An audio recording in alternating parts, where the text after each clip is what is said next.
আমার ভাইকে যদি কেউ আঘাত করে, আমরা মুসলমান কিনা বলেন? ফিলিস্তিনের ভাইদেরকে ইসরায়েলি কাফের সন্ত্রাসরা যেই হারে, ছোট শিশু 2 মাস বয়স 3 মাস বয়স, পানি ধরে রাখা যায় না, যারা মোবাইলে দেখে বোমা হামলা করে ছোট ছোট বাচ্চারা। যদি আজকে বাংলাদেশে এমন হতো, আমাদের প্রত্যেকটা মুসলমান আজকে ঘরে থাকা আমাদের জন্য জায়েজ হতো না। 3টা স্টেপ। আর এই নাজাতের যে 10 দিন আছে, এই রাতে রাসূল কারীম সাল্লাল্লাহু আলাইহি ওয়াসাল্লাম বলছে, তোমরা লাইলাতুল কদর অনুসন্ধান করো, খুঁজো। হাদিসে আরো আছে, রাসূল কারীম সাল্লাল্লাহু আলাইহি ওয়াসাল্লাম বলেছেন বিজর রাত। বিজর রাতে, কি রাতে? তাহলে এখন একটু কমে গেছে না? তার মানে এখন হয়ে গেছে 21, 23, 25, 27, 29। এখন আমরা যেটা করি 27 তারিখ, অনেক সাহাবীরা দেখা যেত এবং রাসূল কারীম সাল্লাল্লাহু আলাইহি ওয়াসাল্লাম 27 রাতে বেশি ইবাদত করতেন। সুবহানাল্লাহ বলেন। এই জন্যই বিভিন্ন আলেম ওলামাগণ বলেন যে 27 তারিখ লাইলাতুল কদর হওয়ার সব থেকে বেশি যৌক্তিক। কথা বুঝছেন? এর মানে এই নয় যে শুধুমাত্র 27 তারিখে লাইলাতুল কদর। লাইলাতুল কদর যেহেতু একটা ধোঁয়াশাপূর্ণ হয়ে গেছে, রাসূল কারীম সাল্লাল্লাহু আলাইহি ওয়াসাল্লাম বলছে আমাকে লাইলাতুল কদর সম্পর্কে বলা হয়েছে এবং আমাকে ভুলিয়ে দেওয়া হয়েছে। কথা বুঝছেন? আর এই রাসূল কারীম সাল্লাল্লাহু আলাইহি ওয়াসাল্লাম লাইলাতুল কদর শেষ 10 দিন যাতে করে ছুটে না যায়, যে এই যে একটা মহৎ দিন, যে দিনে আল্লাহ সুবহানাহু ওয়া তাআলা সবাইকে মাফ করে দিবেন, এটা যেন ছুটে না যায়, এই জন্য কিন্তু রাসূল কারীম সাল্লাল্লাহু আলাইহি ওয়াসাল্লাম শেষ 10 দিন মসজিদে ইতিকাফ করতেন। কি করতেন? এই ইতিকাফ কিন্তু রাসূল কারীম সাল্লাল্লাহু আলাইহি ওয়াসাল্লাম ইতিকাফে থেকে সারা দিন রাত ইবাদতে মগ্ন থেকে লাইলাতুল কদরকে যাতে পায়, এই জন্য কিন্তু ইতিকাফের প্রচলনটা শুরু হয়েছে। বলেন সুবহানাল্লাহ। কিন্তু আমাদের সমাজে দেখা যায় ইতিকাফ কিন্তু আমাদের প্রত্যেকের মাথার উপরে সুন্নতে মুআক্কাদা। কথা বুঝতে পারছেন? কিন্তু এটা দেখা যায় যদি সবার উপরে সুন্নত হয়ে যেত, মানে একেবারে সবাই যদি এসে মসজিদে থাকা শুরু করতো, তাহলে মসজিদে জায়গা দেওয়া সংকলন হয়ে যেত না? এই জন্য এটা মূলত বলা হয় সুন্নতে মুআক্কাদা আলাল কিফায়া। কি বলা হয়? সুন্নতে মুআক্কাদা আলাল কিফায়া। অর্থাৎ যদি সমাজের কোনো একজন বা একাধিক ব্যক্তি সমাজের পক্ষ থেকে যদি ইতিকাফে বসে, তাহলে এই যে সুন্নতে মুআক্কাদার যে সওয়াব, এই সওয়াবটা সবাই পাবে। বলেন সুবহানাল্লাহ। আর যদি কেউ না বসে, তাহলে সমাজের সবাই গুনাহগার হবে। বলেন নাউযুবিল্লাহি মিন যালিক। হয়তো আজকে এই মসজিদ থেকে সিদ্ধান্ত হয়েছে বা হবে কে ইতিকাফে বসবে, আজকে আসরের পর সন্ধ্যার আগে ইতিকাফে বসার ব্যবস্থা আশা করি মসজিদ কর্তৃপক্ষ করে দিবেন। না হয় কিন্তু এই মহল্লার সবাই কি হবে? গুনাহগার হবে। এই বিষয়টা আমাদেরকে স্মরণ রাখতে হবে। যাই হোক, লাইলাতুল কদরটাকে আমরা কিভাবে পালন করব? আপনাদের মনে আছে আমি লাইলাতুল বারাত, শবে বরাত নিয়ে কিছু আলোচনা করছিলাম, যে শবে বরাত অনেক বাড়াবাড়িও হয়, আবার কি হয়, সারাসারিও হয়।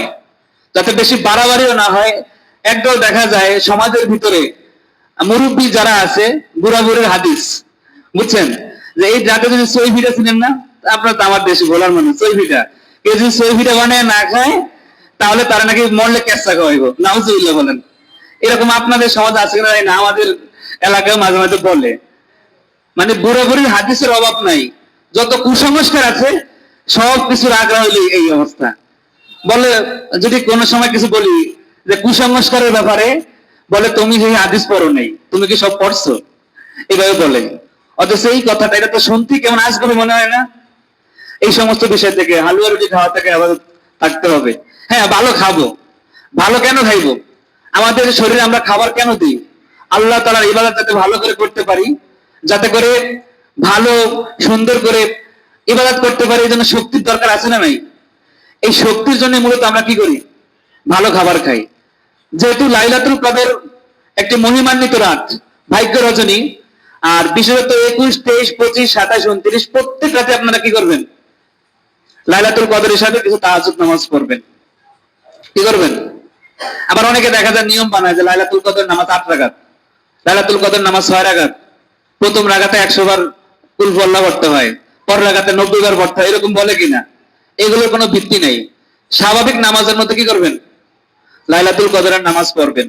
আর লাইলাতুল কদরের ব্যাপারে যেহেতু কোনো নির্দিষ্ট নাই যে 27 তারিখে 25 তারিখে, এই জন্য আজকে রাত থেকে বিশেষত বেজর রাত 21, 23, 25, 27, 29 প্রত্যেক রাতে চেষ্টা করবেন কিছু হইলো কি করা? তাহাজ্জুদ নামাজ পড়া। রাসূল করিম সাল্লাল্লাহু আলাইহি ওয়াসাল্লামের জামানায়, রাসূল করিম সাল্লাল্লাহু আলাইহি ওয়াসাল্লামের পরের জামানায় এই বিজোর রাত্রিতে মসজিদের ভিতরে এই যে নামাজটা আছে এটা জামাতের সাথে পড়া হইতো। কথা বলছেন, প্রত্যেক রাতে। এখনো দেখা যায় অনেক ইসলামিক কান্ট্রি বা মুসলমান রাষ্ট্র যেগুলো আছে, বিশেষ করে ধরেন সৌদি আরব, কুয়েত, হ্যাঁ, তারা কিন্তু তারাবির নামাজ পড়ার পরেও 8-10 রাকাত জামাতেই, বিশেষত একেবারে শেষ 10 দিন জামাতেই নামাজগুলো পড়ে। আপনারা খবর নিয়ে দেখেন। কিন্তু আমরা শুধুমাত্র 27 তারিখটাকে বেছে নিয়েছি। 27 তারিখের বিশেষ গুরুত্ব আছে, বিশেষভাবে সারা রাত আমল করব। কিন্তু এর মানে এই নয় যে বিজোর রাতগুলো যেন আমার থেকে, আমল থেকে ছুটে না যায়। হতে পারে আজকের রাত্রি লাইলাতুল কদর, হতে পারে 23 তারিখ, হতে পারে 25 তারিখ, হতে পারে 29 তারিখ। এই জন্য এই বিষয়টা কি রাখবেন আপনারা ইনশাআল্লাহ, একটু হইলেও, যেমন সাহারি খাওয়ার আগে যখন উঠবেন তখন কমপক্ষে 2-3 রাকাত করে, কমপক্ষে 8 রাকাত কি করবেন, যে নিয়ত করবেন। এই তাহাজ্জুদ নামাজটা কিন্তু লাইলাতুল কদরের নামাজ। কথা বলছেন, লাইলাতুল কদর আলাদা কোনো কি নেই, এটা নফল নামাজ, নফল বা সুন্নত, রাসূল করিম সাল্লাল্লাহু আলাইহি ওয়াসাল্লামের সুন্নত তাহাজ্জুদ নামাজ। এই তাহাজ্জুদটাই কি লাইলাতুল কদর। নিয়ত করবেন যে আমি লাইলাতুল কদরের উদ্দেশ্যে নামাজ পড়তেছি। এরপরে দোয়া করবেন। রাসূল করিম সাল্লাল্লাহু আলাইহি ওয়াসাল্লামকে আয়েশা রাদিয়াল্লাহু তাআলা আনহা জিজ্ঞাসা করলেন, লাইলাতুল কদরের যে এত ফজিলত, এই দিনে আমরা আল্লাহ সুবহানাহু ওয়া তাআলার কাছে কিভাবে দোয়া করব? রাসূল করিম সাল্লাল্লাহু আলাইহি ওয়াসাল্লাম শিখিয়ে দিয়েছেন, তুমি এইভাবে দোয়া করবা, আল্লাহুম্মা ইন্নাকা আফুউন কারীম তুহিব্বুল আফওয়া ফাআফু আন্না। সুবহানাল্লাহ বলেন। রাসূল করিম সাল্লাল্লাহু আলাইহি ওয়াসাল্লাম বলেছেন যে এইভাবে দোয়া করবা, আল্লাহুম্মা, হে আল্লাহ, ইন্নাকা আফুউন কারীম, নিশ্চয় আপনি ক্ষমাকারী এবং সম্মানিত, ফাআফু আন্না, আমাদেরকে ফাআফু আন্নি শিখিয়েছেন আর কি, ফাআফু আন্নি, আপনি আমাকে মাফ করে দেন। সুবহানাল্লাহ বলেন। এখন যখন আমরা একসাথে দোয়া করব তখন আন্না বলবো, কি বলবো? আল্লাহুম্মা ইন্নাকা আফুউন কারীম তুহিব্বুল আফওয়া ফাআফু আন্না, যে আপনি হলেন ক্ষমাকারী, আপনি গুনাহ ক্ষমাকারী, সম্মানিত, আপনি ক্ষমা করতে পছন্দ করেন, সুতরাং আপনি আমাকে ক্ষমা করে দেন। এই দোয়াটা সুন্দর করে মুখস্থ করে নেন আজকে থেকে। এটা পড়বেন, এটা বুখারী শরীফের হাদিস। রাসূল করিম সাল্লাল্লাহু আলাইহি ওয়াসাল্লাম মা উম্মুল মুমিনিন আয়েশা রাদিয়াল্লাহু তাআলা আনহাকে শিখিয়ে দিয়েছেন এইভাবে দোয়া করবা। আপনারা আমার সাথে একবার বলেন, আল্লাহুম্মা ইন্নাকা আফুউন কারীম তুহিব্বুল আফওয়া ফাআফু আন্নি। ঠিক আছে, ইনশাআল্লাহ এটা বলবেন। যদি আরবি মনে না থাকে, আল্লাহ আপনি অনেক সম্মানিত, ক্ষমাশীল, আপনি ক্ষমা করতে পছন্দ করেন, আমাকে ক্ষমা করে দেন। যেহেতু রাসূল করিম সাল্লাল্লাহু আলাইহি ওয়াসাল্লাম কি বলেছেন? রাসূল করিম সাল্লাল্লাহু আলাইহি ওয়াসাল্লাম বলেছেন, যে ব্যক্তি লাইলাতুল কদরে ঈমানের সাথে সওয়াবের আশায় তাহাজ্জুদ নামাজ পড়বে, আল্লাহ সুবহানাহু ওয়া তাআলা তার পিছনে সমস্ত গুনাহকে মাফ করে দিবে। সুবহানাল্লাহ। এইজন্য নামাজ পড়ে বেশি বেশি দোয়া করবেন। যেহেতু নফল নামাজের ভিতরে সিজদায় দোয়া করা যায়, সিজদায় গিয়ে দোয়া করবেন। কথা বুঝতে পারছেন? সব জায়গায় দোয়া করবেন, এই দোয়াটা বেশি বেশি করবেন। তাহলে আমরা লাইলাতুল কদরের গুরুত্ব বুঝলাম কিনা? আরেকটা বিষয় বললাম ইতিকাফের বিষয়, সেই গুরুত্ব বুঝলাম কিনা? ইতিকাফ করার অনেক হাদিস আছে। যে ব্যক্তি ইতিকাফ করবে তাকে আল্লাহ সুবহানাহু ওয়া তাআলা একটা হজ এবং উমরার সওয়াব দিবেন। সুবহানাল্লাহ বলেন। এবার পিছনে সমস্ত গুনাহ মাফ করে দিবেন। যে ব্যক্তি ইতিকাফে বসে, সে কি মসজিদে এসে ফাহিশা কাজ করে, অশ্লীল কাজ করে? সে সবসময় ইবাদতে মশগুল থাকে। 100% লাইলাতুল কদরের ফজিলতটা সে পায়। কথা বুঝতে পারছেন? যাই হোক, আরেকটি সমসাময়িক বিষয়, আমরা মুসলমান কিনা বলেন? একজন মুসলমান আরেকজন মুসলমানের কি ভাই। একজন মুসলমান যখন আঘাত পাবে তখন সমস্ত মুসলমান সেই কষ্ট পাবে কিনা বলেন? আমার ভাইকে যদি কেউ আঘাত করে, আমার ভাইকে যদি কেউ কষ্ট দেয়, সেই কষ্টটা আমার লাগে কিনা? ভাই ভাই যত শত্রুতা থাকুক, দেখবেন সমাজে জমি জমা নিয়ে আপন ভাই ভাই শত্রুতা হয় কিনা?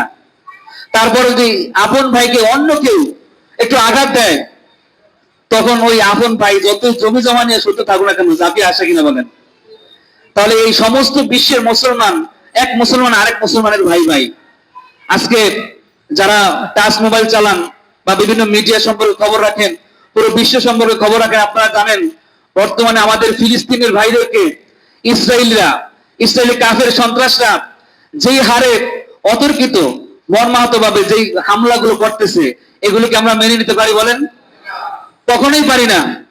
আজকে দেখা যায় ছোট শিশু, 2 মাস বয়স, 3 মাস বয়স, এই লাস্ট 2, 3 দিন, 4 দিন মানে চোখের পানি ধরে রাখা যায় না। যারা মোবাইলে দেখেন, ফেসবুকে দেখা যায়, নিউজে দেখা যায়, এই ছোট ছোট বাচ্চাদেরকে এই যখন বোমা হামলা করে, ছোট ছোট বাচ্চারা একেবারে মরে হয়ে থাকে। বড়রা তবে এদিক সেদিক গিয়ে কি করতে পারে, নিজেকে সেভ করতে পারে।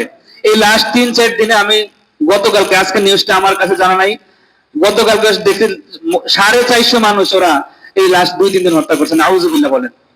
আমার মুসলমান ভাইদের কাছে ওরা শহীদ করে দিচ্ছে। এখন আমাদের অন্তরে আঘাতটা লাগবে কিনা বলেন? তা আমরা কি করবো এখন? জানেন, যদি আজকে বাংলাদেশে এমন হতো, আমাদের প্রত্যেকটা মুসলমান আজকে ঘরে থাকা আমাদের জন্য জায়েজ হতো না। এই পুরো মুসলমান, পুরো বিশ্বের মুসলমানের উপর এখন জিহাদ করা ফরজ।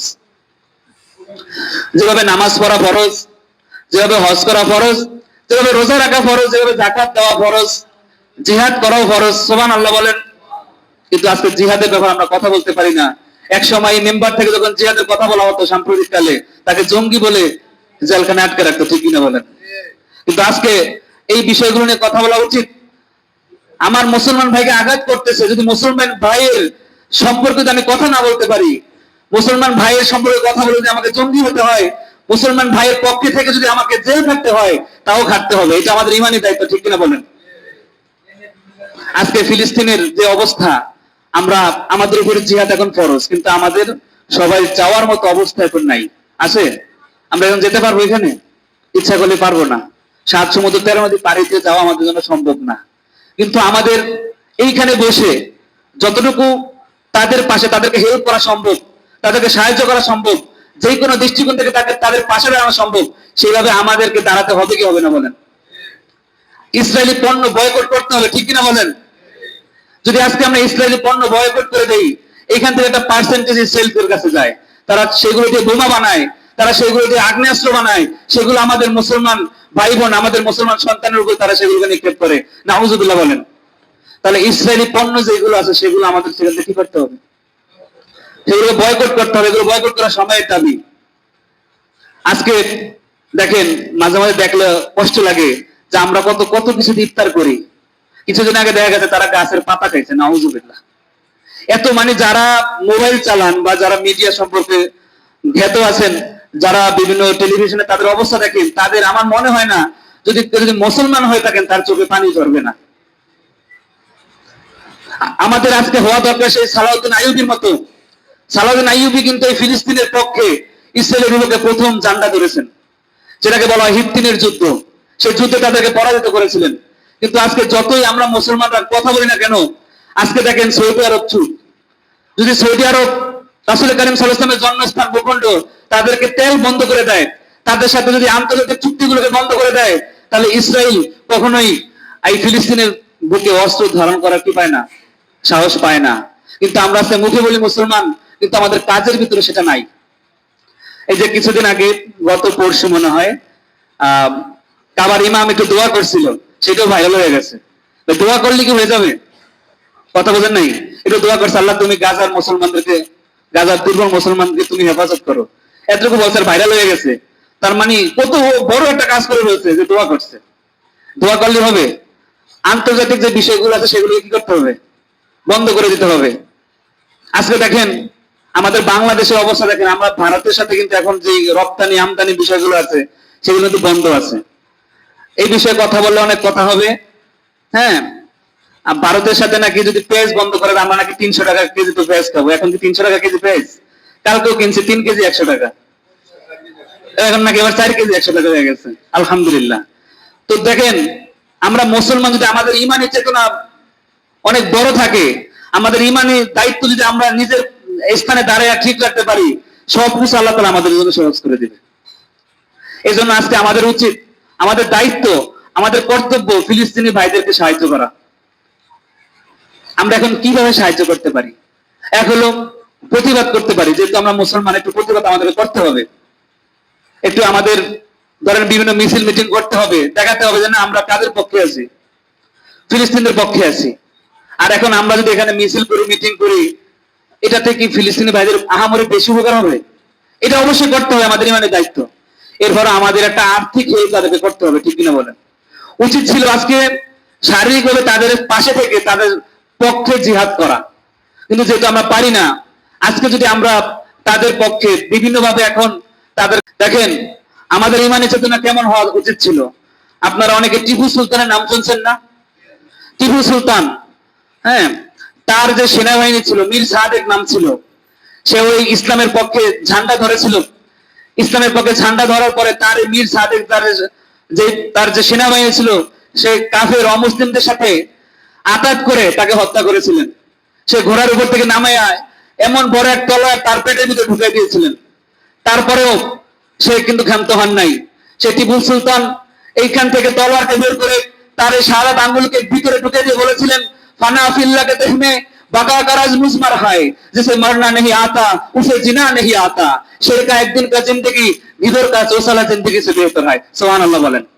এটা বুঝছেন না? বাংলায় যে আমাদের আল্লামা সাঈদী হুজুর কিন্তু কথাটা বেশি বেশি বলতেন যে পৃথিবী ধ্বংস হয়ে যাবে, সবকিছু ধ্বংস হয়ে যাবে, কিছুই বাকি থাকবে না। এরপরে যে মরতে জানে না, সে কি করতে জানে না? বাঁচতে জানে না। এখন আমরা যে গিয়ে জিহাদ করে মরবো, আমরা যে শহীদ হব, সেটা আমাদের পক্ষে কি না? সম্ভব হচ্ছে না। যদি একসময় আমাদের বাংলাদেশের উপরে এমন অবস্থা হয়, জিহাদ করা ফরজ হয়, অবশ্যই নামাজের মতো আমাদের জিহাদ করতে হবে, ঠিক কিনা বলেন? এরপর বলছেন, শেরকা একদিন কা জিন্দগি গিদর কা সোসালা জিন্দগি সে বেহতর হয়, যে একদিন একেবারে কুকুরের মতো, পাতিশিয়ালের মতো একদিন বাঁচার থেকে সিংহের মতো, পাতিশিয়ালের মতো 1000 বছর বাঁচার থেকে সিংহের মতো একদিন বাঁচা সব থেকে উত্তম। সুবহানাল্লাহ বলেন।